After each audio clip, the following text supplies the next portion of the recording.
creators of Hostel advise you that there are brutally intense scenes of violence and torture in this movie. At recent advanced screenings, paramedics were called in response to theatergoers' reactions to the film's intensity. You've been warned. Quentin Tarantino presents Hostel, rated R.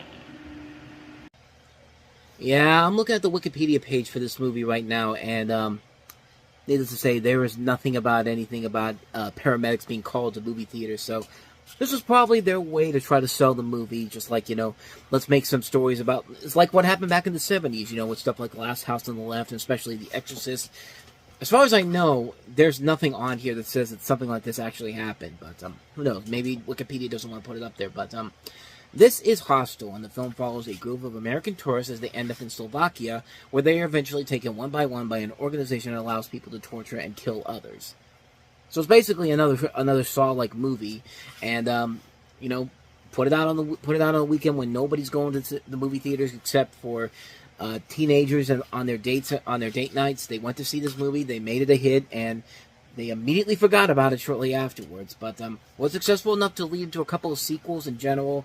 I've never really seen this movie in general, but from what I've seen from it, it really has nothing that different compared to Saw in general. It just kind of feels like a Saw movie where you're just going in to see, what creative ways they're going to kill off these people one by one. And I guess for some people, that's fine, I guess. And I think, there is an audience for these kind of movies. And I'm just not the audience in general here. Like, some of them I can get behind, but ones like this, I don't know. I just never really wanted to get fully invested in this, so I never really got around to seeing it or any of these movies in general, so I can't really say for certain that these movies are any good to begin with, so, but hey, they're making money, so they made a franchise out of it, so I guess it worked in some way, shape, or form, so not much more to say about that one. Like I said, I haven't seen it, so I can't really say if it's any good or not, but that's Hostel. So let's get to a movie I have seen many, many times, the very underrated movie, Grandma's Boy.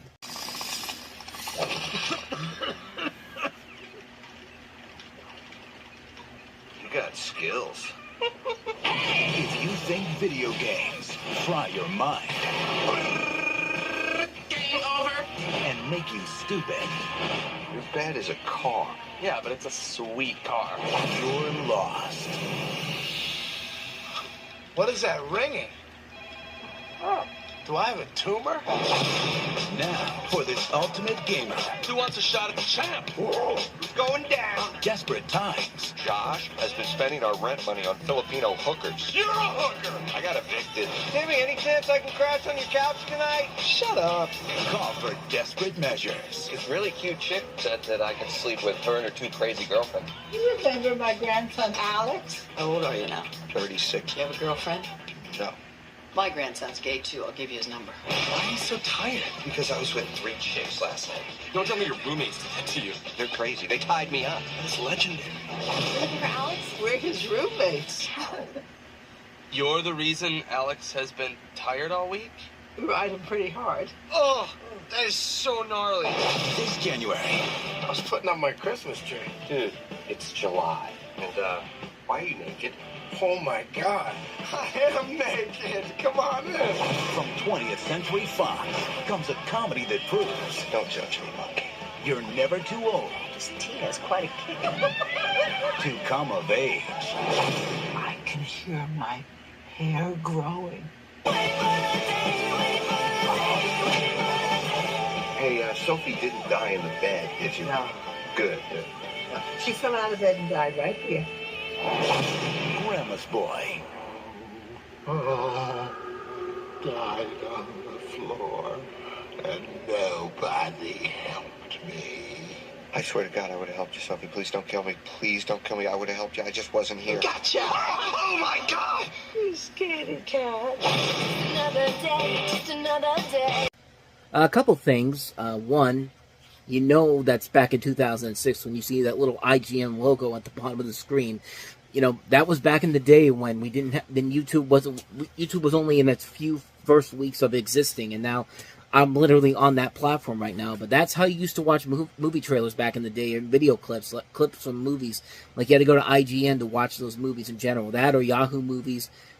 just took me back to, that takes me back to a simpler time. But also, Doris Roberts, man, is so game for pretty much anything that she puts herself in, because, man, Shirley Knight and Shirley Jones are absolutely hilarious in this movie. This is a fucking funny movie, man. They're not going to swear in the trailer, so I'm going to say it here. I'm going to swear here. This is a fucking good movie, man.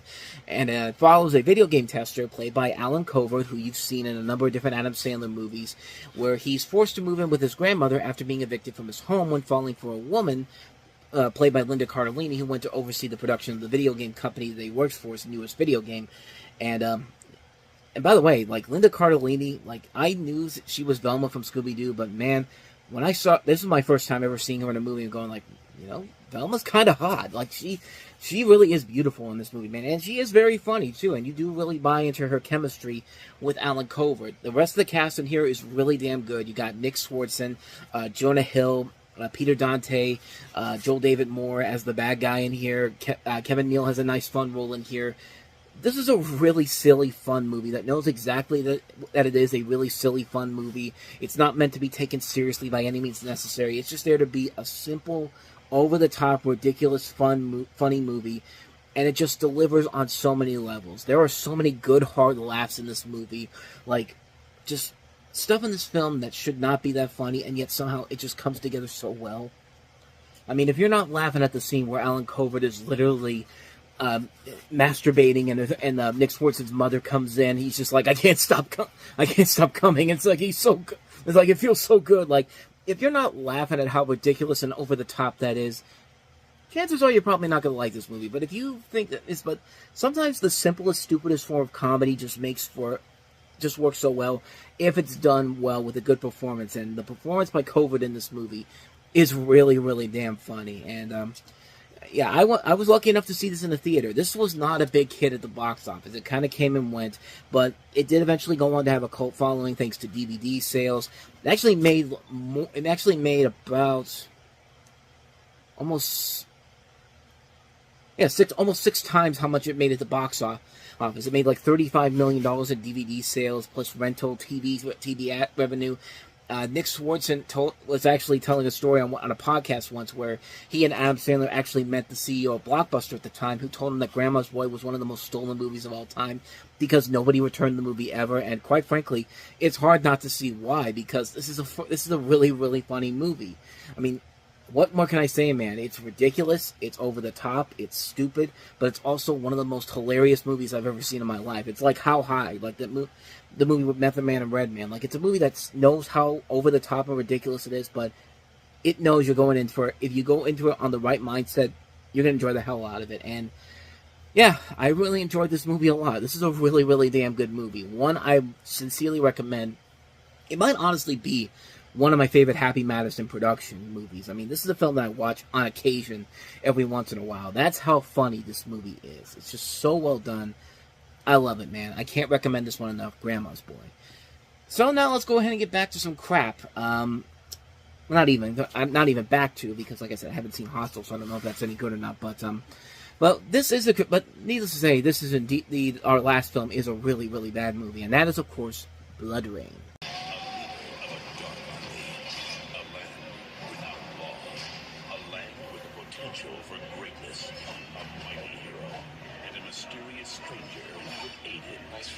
Finally, we agree on something.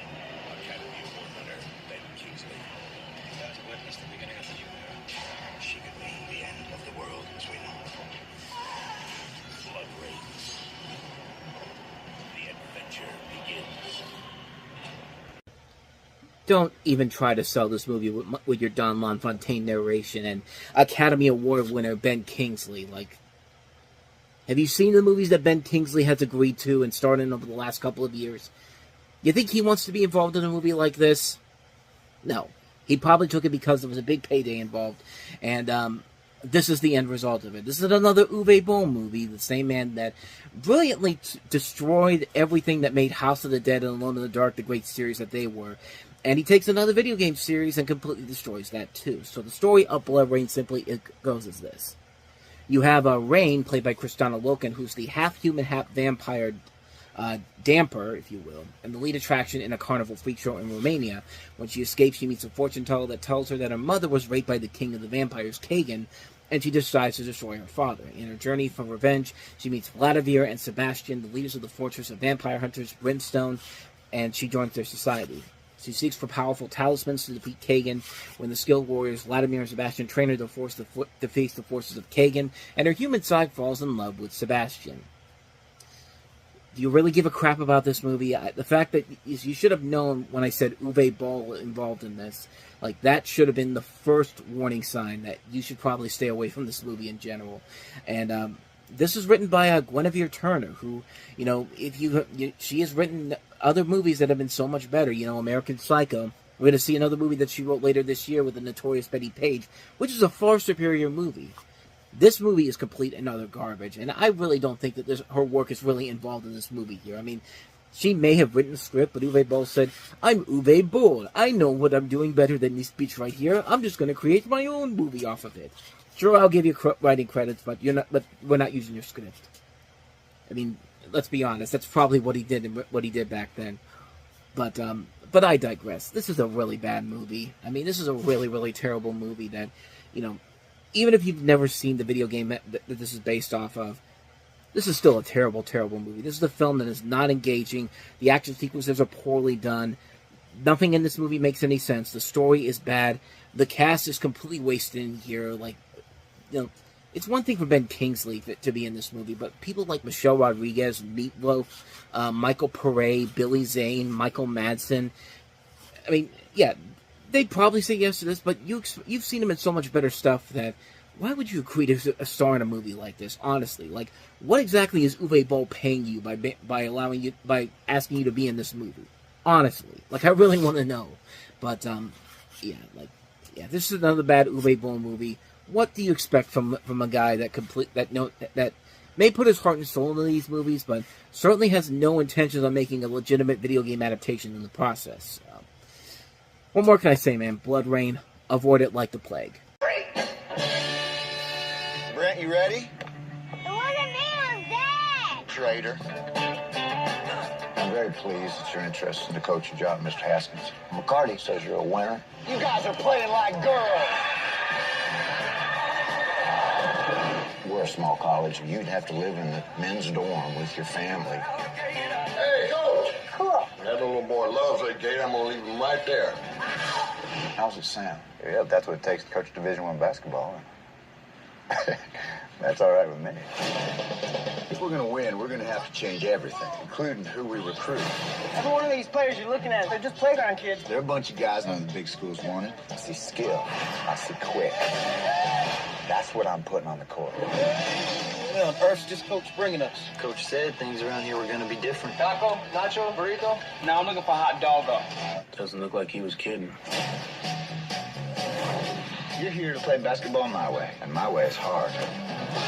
You're in my office, chump. We do not back down ever. I will teach you teamwork. I think a white boy ain't chillin'. Pig and tested.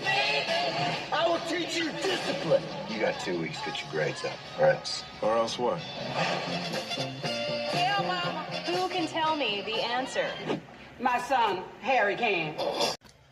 Now that is how you get your kid to get your grades up. Well, just send their mother in and just make them answer all the questions, and it works for the kid. It works for the kid in this movie. This is Glory Road, and based off the true story surrounding the events leading to the 1966 NCAA University Division Basketball Championship.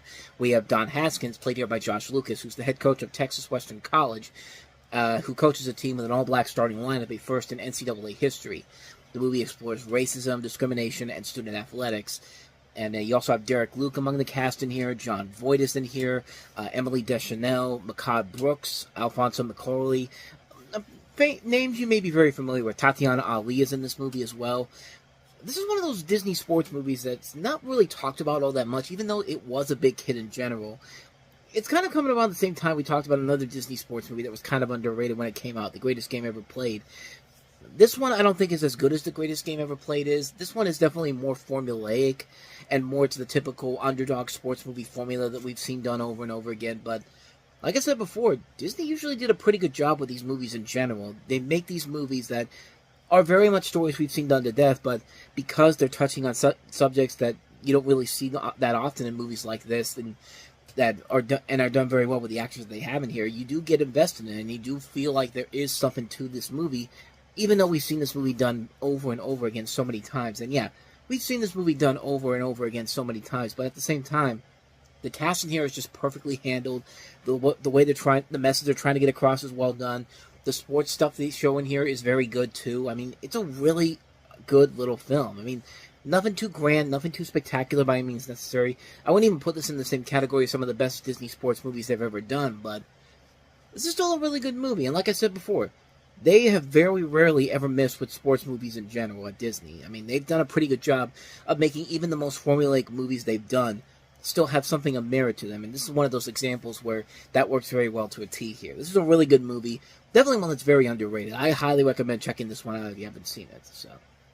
So that is Glory Roll. Now let's go ahead and get to the next movie, probably my favorite movie of the entire week. Actually, it is my favorite movie of the week, and that is Queen Latifah, starring in the remake of Last Holiday. Mr. Williams? Georgia Bird I need to get you out of this bumpy clothes. has always done the safe thing. I suggest you get with the program. But that's about to change. What? Remember you said life was too short to live the way I do? I quit. This January, People laugh more, see the world. she's doing everything. I'm going base jumping tomorrow. Queen Latifah. I've been waiting my whole life to do something like this. Wait, I gotta use the bathroom. Last Holiday, rated PG-13, starts Friday, January 13th. Yeah, the marketing campaign really does not do a good job of selling this movie in general here. If you actually watch the movie in general, it's much better than the trailers let on here. You have Queen Latifah as a humble department store assistant who is told that she has a very rare brain condition and only has a few weeks to live. And she promptly decides to spend the rest of her fundings on a luxury hotel in Europe before she dies. And this is one of those movies, well, for one thing, it's a film that was very much in production hell for so many years. Like, if you go online and find, like, an old Paramount 1980, I think it's 85, reel of all the movies they had coming out, which most of those movies did eventually get made, maybe not by Paramount, but they did eventually make it to the big screen. I think there was a Jetsons movie that they were talking about doing in there, a Peter Pan movie. Those films eventually got made through other studios. This was being brought back all the way back then in 1985. They wanted John Candy for the role in this and had him attached for several years, but after he died in 94, it essentially went over to Queen Latifah, and the end result is the movie that we have here. It's a movie that is definitely a lot better than the marketing puts on, and it's one of my favorite movies to watch when I've had a really bad day at work or just a bad day in general. For some reason, I could just pop this movie in and just, you know, it's a good comfort food movie. Yeah, it's a movie about Queen Latifah possibly dying, even though really, if you watch the film in general, she isn't dying in general, but she is a person that just wants to, you know, she thinks she has little time left on this earth, and she says, you know what? If I'm gonna die, I'm gonna go out swinging. So I'm gonna go take all my funds out of my bank account and just go on this exuberant holiday, and yeah. And just go over, and where she goes to, she really just is like she really turns to the hotel people that she works with, or that she's around, or they give her like a, what am I trying to say here? She kind of influences the hotel workers that are at this building, you know, like, do things you haven't done before, you know, live your life like there's no tomorrow, because for her, there really isn't going to be a tomorrow. That's what I was trying to say beforehand. I didn't know how to put together, and they never really put it together that, you know, so, you know, she's gonna die in a few weeks, and only one person in this movie knows that, and that's Gerard Depardieu, who actually does a really good job in here playing the chef in this, and she does form a nice little friendship between the two of them. I think that works very well. I think everybody in this movie is really good. LL Cool J plays a nice love interest to Queen Latifah's character. You have great talents like Giancarlo Esposito is very good in here. Timothy Hutton and Alicia Vitt are very good in this movie. There's a lot of really good talent involved in here. They've got really good writers in here. These are the writers that wrote Who Framed Roger Rabbit, Jeffrey Price and Peter Seaman. And yeah, the movie, like, I think what works about it for me personally is that I think we can all agree that if we knew that we didn't have that much time left on this earth, like, this is exactly what we do. We take whatever money we have in our bank accounts, take it out, just go out and explore the world while we have as little time left on this earth as we can. And who knows, maybe you might inspire people by doing it too. And yeah, there are some slapsticky comedy moments in here that can be very hit and miss most of the time, but it does have a nice heart to it. It does have a nice message at the end when it's all said and done. It's a really good movie, man. I really like this one a lot. It's one, like I said, I always go back to it if I've had a really bad day and just want to watch something to take my mind off of things. This is that movie for me. I love this movie so much. I can't recommend this one enough. Definitely check it out. Last Holiday. So with that said, let's go ahead and move on to our next film, which is actually our last film, and that is James Franco and Sophia Myles in Tristan and Isolde. Presents a series of special sneak previews from the upcoming film Tristan and Isolde, starring James Franco and Sophia Myles. I want him to grow old in a land where all of us are at peace. Take on your man, guard the woman. Tristan, hurry! Who's this? Tristan was an American. We're his family now. He's got a heart of a lion.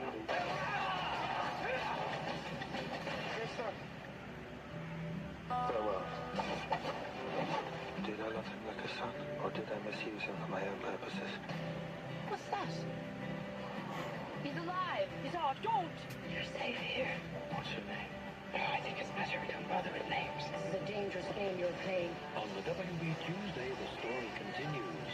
Tristan and Isolde, only in theaters Friday.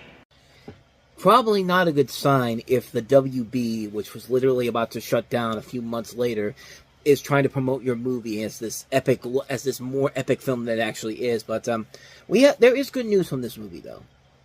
This is the last time you'll ever see a theatrically released Franchise Pictures movie. This was literally the last movie they put out before they went bankrupt. I mean, even when they went to simply straight-to-video movies, so we're not even going to talk about those ones here. So, saints be praised, we are finally done with the abysmal Franchise Pictures movies after we're done with this one.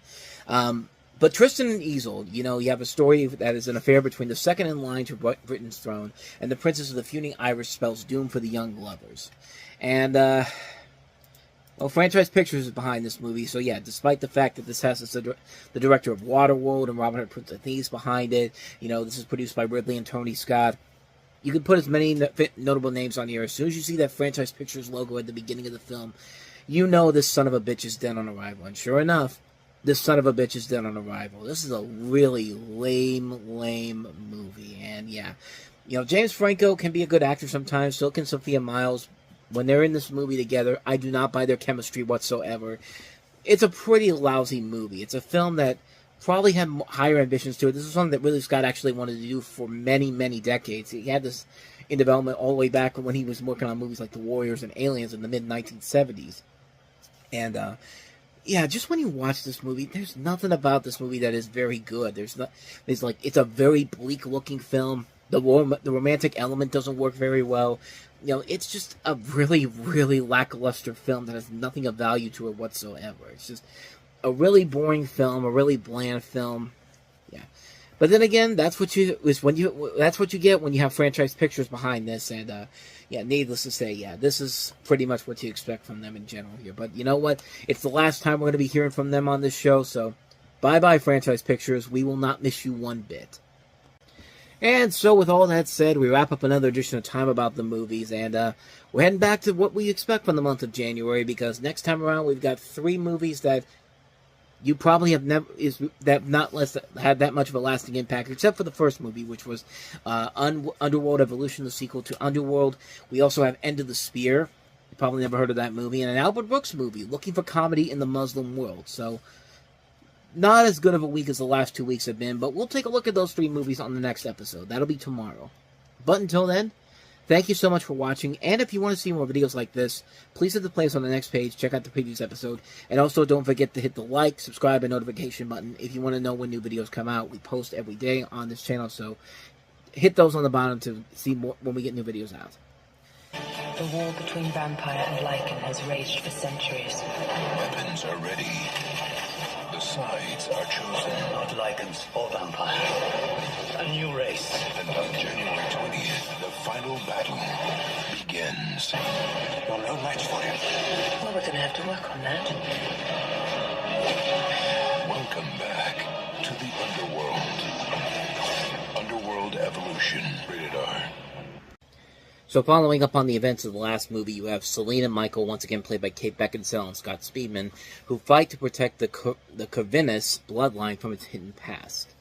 And, yeah, there's only one reason why this movie was a success, because it was released in January. It was a movie it was a sequel, essentially, to a movie that did find success in 2003. However, the movie didn't have that much of a lasting legacy, really, honestly. But, Sony kept releasing these movies. They were very cheap to make, and people kept going to see it because it's January, and there's nothing that comes out in January to really take these movies out of making money for the studio. And that's the sad thing about these movies in general, because there is an idea for something really cool here, but every one of these movies gets more and more lazier and uninventive and uninspired with every passing film. And I try my best to get involved in these movies, but I just never got invested in them in any way, shape, or form. I don't care if Kate Beckinsale is wearing leather spandex throughout all these movies. These are not good movies. These are not engaging movies. The vampire creatures look absolutely horrible. The CG looks terrible. Yeah. This is a prime example of what happens when you don't bang the director and you work on a movie together. This is one of those examples of why these movies are such bad ideas. Whenever the spouses work with each other, and like I said, prime example of what goes wrong with that. And yeah, I've never been a fan of these underworld movies. This one didn't turn me on to it in any way, shape, or form. So, not much more to say about that one. That is Underworld Evolution. So let's get to a movie that I didn't even know even existed until I looked it up. So I have to probably tell you if I saw it or not. Let's talk about End of the Spear. A mission of hope. We have one chance to reach these people. A quest for the truth. No one's ever made contact with these people and lived to talk about it. Hey, Gloshi. A journey into an untouched world. Gentlemen, you got company. Dad, are you okay? Based on a true story.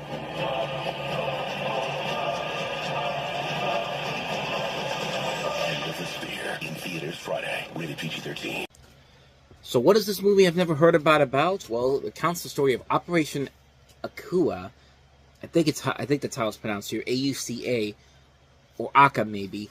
But in which 5 American Christian missionaries attempt to evangelize. Good Lord. Evangelize the Waodani people of the tropical rainforest of eastern Ecuador. This is based off of events in 1956 where 5 male missionaries were speared by a group of the Waodani tribe, and is told from the perspective of C. Saint, the son of Nate Singh, one of the missionaries killed in the encounter, and Minkaya, one tribesman who participated in the attacks. The two formed a lifelong bond together until Minkaya's death in April of 2020.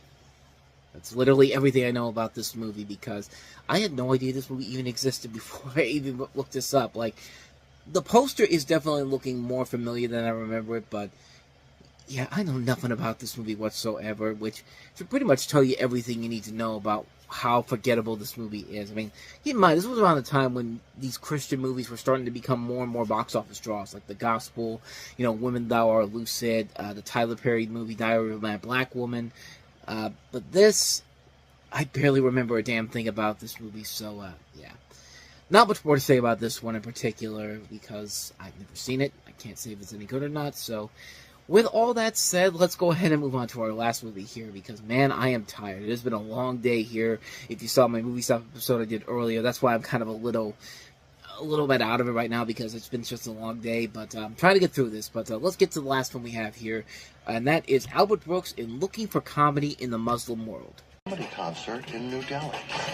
Why is there no Halloween in India? Because they took away the Gandhi. You want me to cross into Pakistan illegally? I think they're comics, not terrorists. I'm not going alone with them. Why don't we just save time and ask the guy to come and kill me in this car? Albert Brooks is Looking for comedy? In the Muslim world? Yeah, very, very odd plot for a movie here. You have Albert Brooks, who's asked by the United States government to travel to India and Pakistan to find out what makes Muslims laugh. References are made to Brooks' early films, including Finding Nemo, Lost in America, Defending Your Life, and along with his early stand-up comedy material. And upon reaching India, he begins to interview Indians and gathering material for this 500-page essay expected of him from the government. and he's aided by 2 agents who actually help very little, and an Indian woman named Maya, who was hired as their assistants.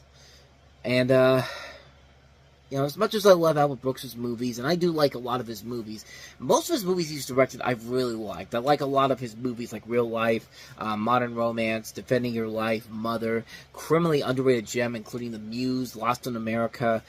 The guy is a great comedic actor as a whole. He's not a great director, a great comedic actor, just one of the best comedy personalities of all time. And, you know, looking forward to this movie in general, I definitely was, but then when I finally saw the film, it just kind of like, it feels like it was sort of out of place of what they were trying to accomplish here. I mean, this is a movie that doesn't feel like it's truly devoid of what makes Albert Brooks' movies so fun as they are. I mean, this is a film that has kind of an interesting idea that could maybe work for a film like this, but the execution just doesn't not work out as well as I think they wanted to, and it just really hurts in the long run. It's a movie that I think has more of an intentions to it, good intentions to it overall, but by the end of it, I was just kind of like, yeah, this is not a very good movie. This is a pretty boring movie when you really look at it in general here, and it's just, you know, I kind of expected a lot more, especially from Albert Brooks, but this is definitely not one of his better movies in general, so, yeah, unfortunately, this is probably the worst film he's ever directed as a whole, so, unfortunately, I have to say, yeah, you could skip this one, but go watch his other directorial efforts. I mean, every other movie he's directed has been either good or great, but this, not so much. Looking for comedy in the Muslim world. The mother of all comedies. There's a new sheriff in town. Is back in the house. Big Mama, you stole my man. She stole a man. My mama raised a lady. She raised a heifer. This January. This is Big Mama. She's going to be our new nanny. Oh my goodness. Boy, you are 2 kinds of crazy. From 20th Century Fox and Regency Enterprises. A spa. Don't let me disturb you. Y'all just keep walking around naked and massaging each other in exotic oils or whatever. Get ready. That's my jam. That's putting stank on it. That's all that is. For the boldest. Hit the road, Grandma. Are you feeling me? Oh, you feel me? I thought you would. The baddest.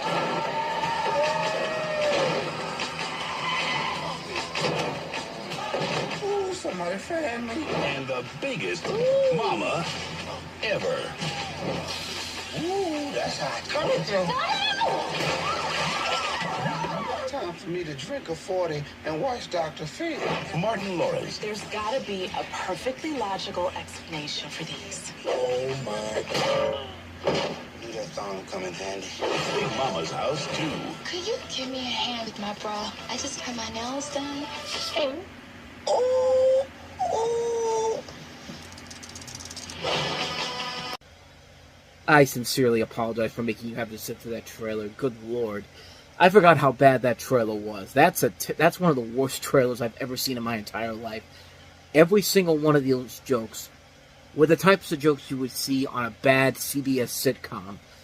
Not even like the ones that were on the same night as Everybody Loves Raymond, like King of Queens, Yes, You're Still Standing. I'm talking about the comedies of nowadays. Like there's like these really bad sitcoms, like these really bad, terrible comedies. That's the level of comedy is in this movie, because this film literally takes the family-friendly turn on this. I'm surprised this didn't get a PG rating, honestly, compared to what the original film was going for here. And yeah, this is about as bad as it gets. I mean, it's about as simple as it gets when it comes to the plot.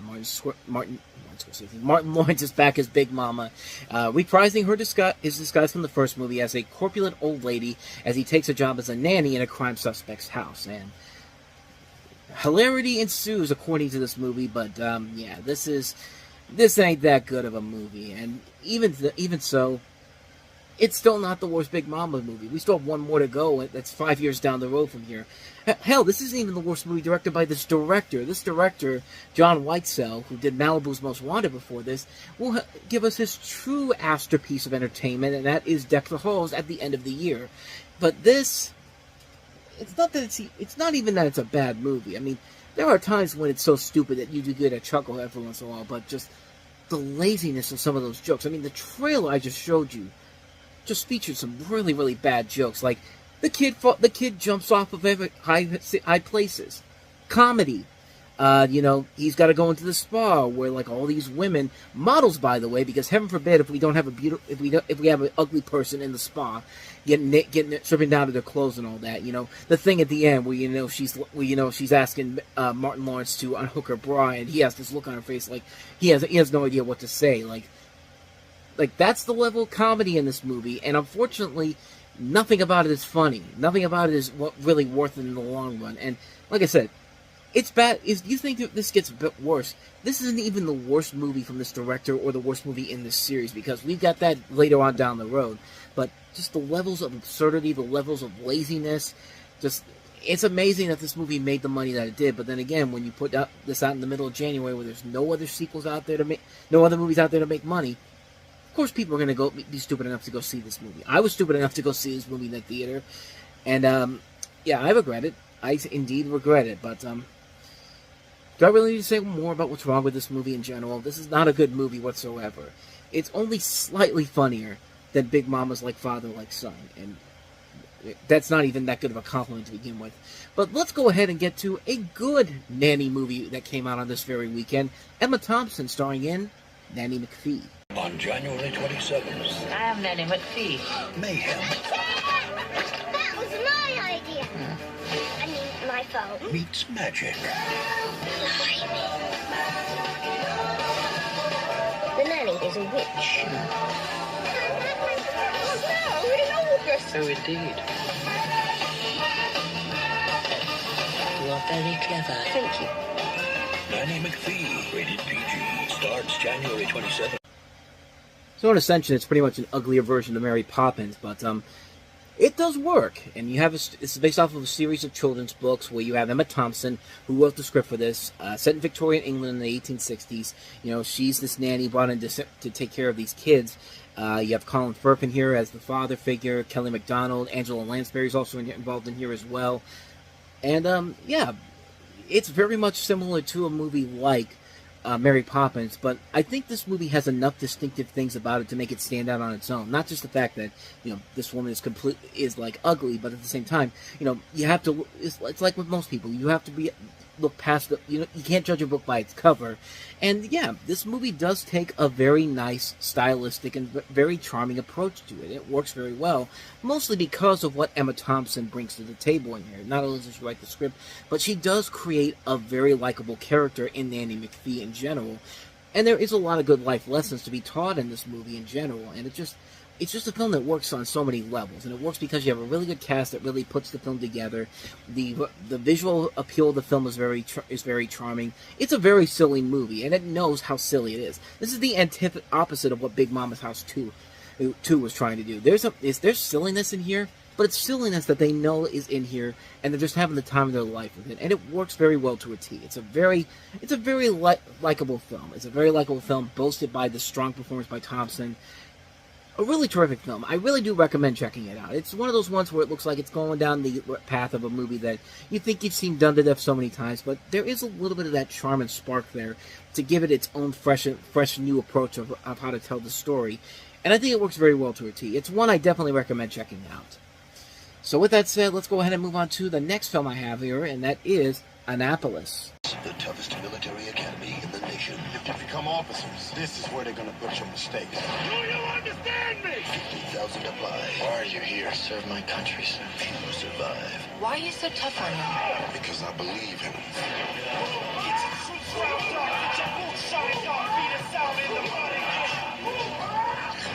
You ain't good enough. I'm not quitting.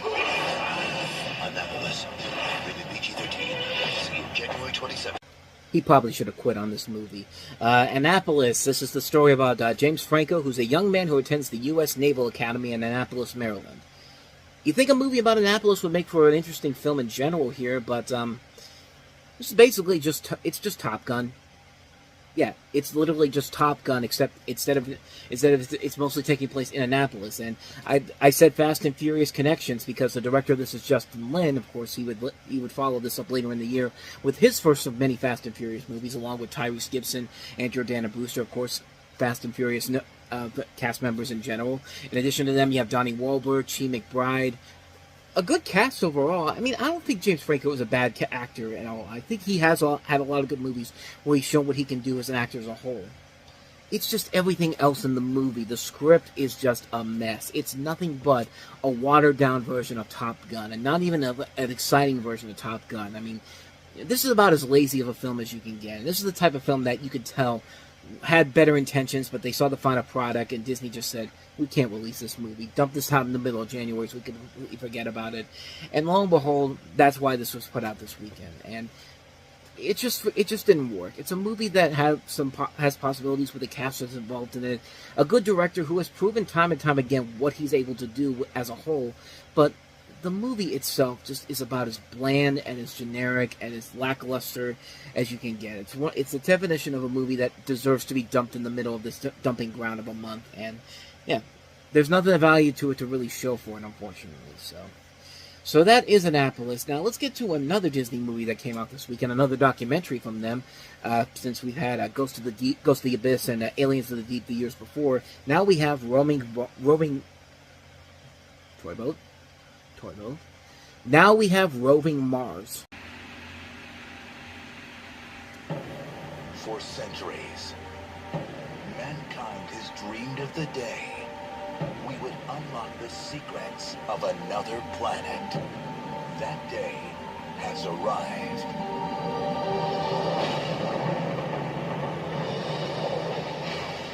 When launch day comes and you see the smoke, the engines ignite, and you see the liftoff, your heart is beating pretty hard. Walt Disney Pictures invites you to discover the mysteries of Mars. Imagine your job is to build a robot to go to another world hundreds of millions of miles away and to explore that world. How do you build such a thing? How do you get it there?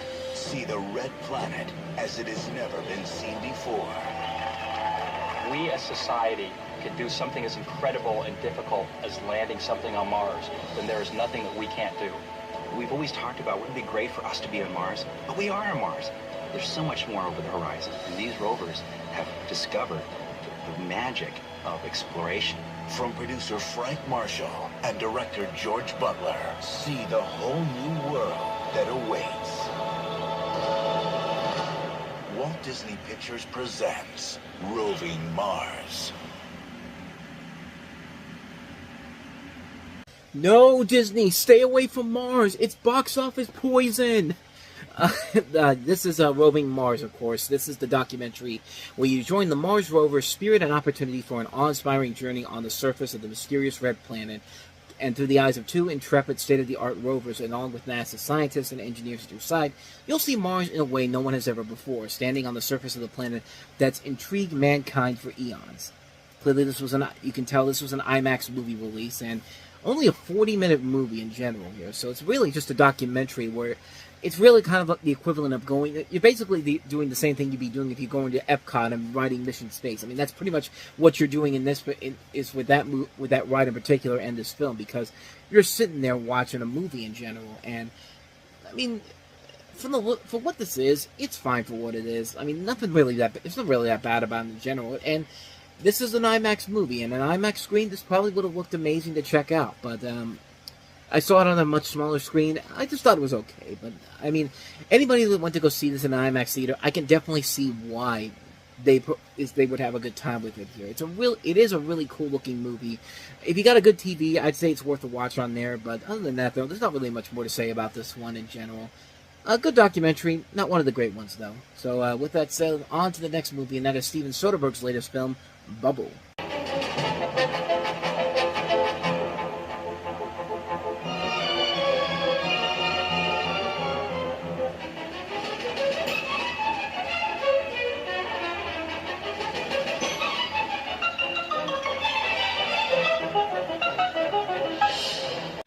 So after I just gave you your nightmare fuel for tonight, we have a story of Bubble about 3 low-paid doll factory workers who one of them ends up getting murdered. And this is directed by Steven Soderbergh. This is his first film he did after Ocean's 12 kind of crashed and burned.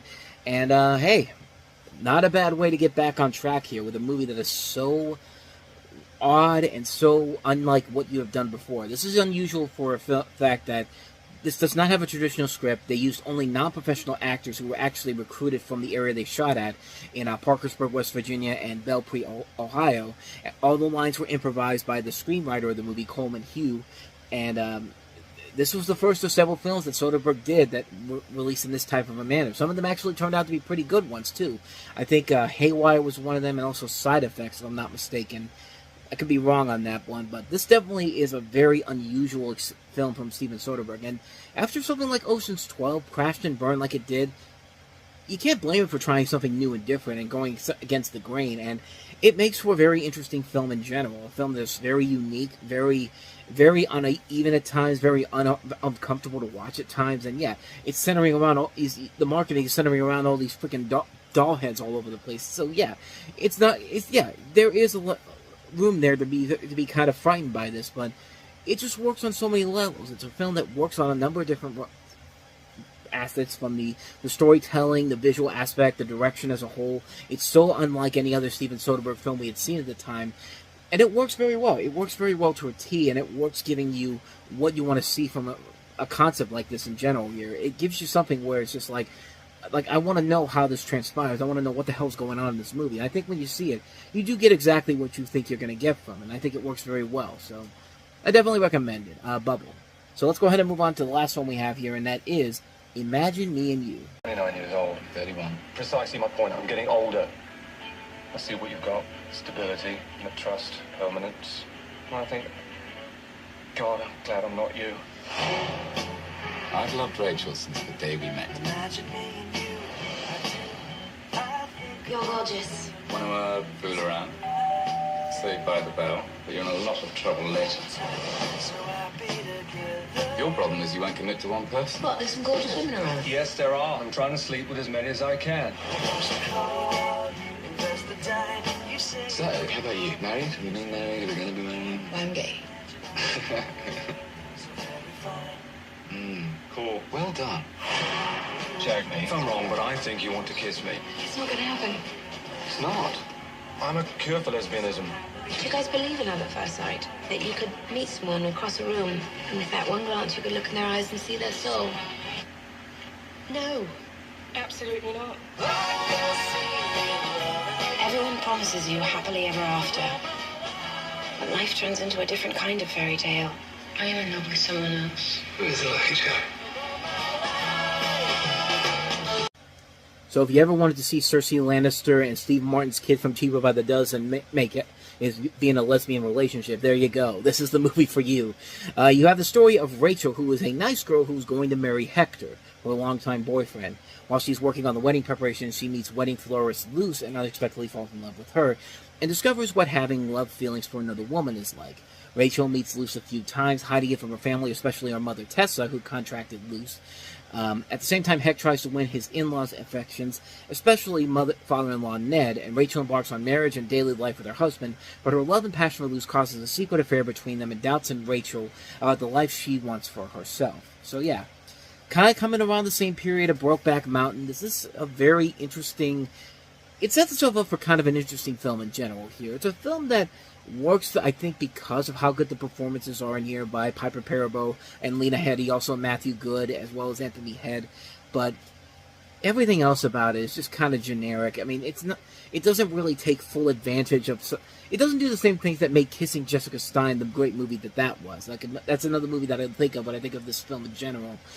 But yeah, it just didn't really live up to, I think, all the expectations that I think they had for it going into it. I mean, it's not that it's a bad movie per se. It's just a film that you kind of wish there was a little bit more to it, and it does fall into, unfortunately, pretty generic romantic comedy cliches we've seen done to death so many times. You expect so much more from it, from its concept alone, from the premise alone, and the casting alone, and it just doesn't give it to you when it's all said and done, unfortunately. So, unfortunately, as much as I want to give it credit for doing something unique and different, I got to give it a hard pass, unfortunately. So, avoid Imagine Me and You.